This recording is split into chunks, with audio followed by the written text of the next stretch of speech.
Hanap mo ba ay napakagandang park na walking distance lang from the bus stop? Pwede kayo ditong maglatag ng tent, magpiknik, at matulog kapag may mga amats na.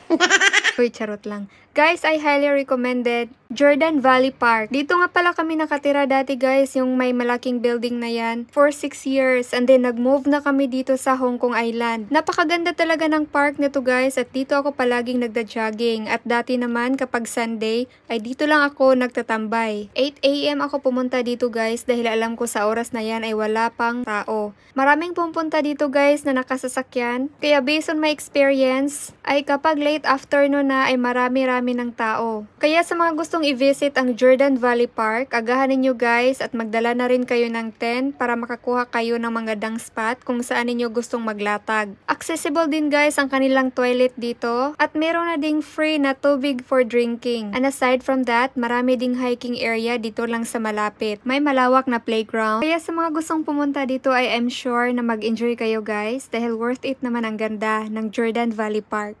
How to get here? Yung starting point natin is from Choi Hong MTR Station, Exit B.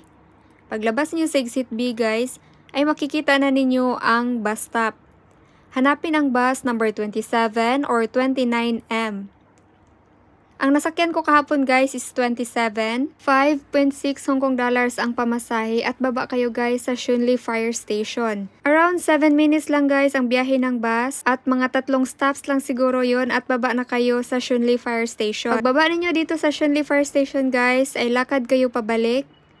Straight lang ng lakad at makikita na ninyo ang Jordan Valley Park. Mga 5 minutes lang ang lakad pabalik. At yan lang guys. Thank you so much for watching and see you in my next adventure and follow for more.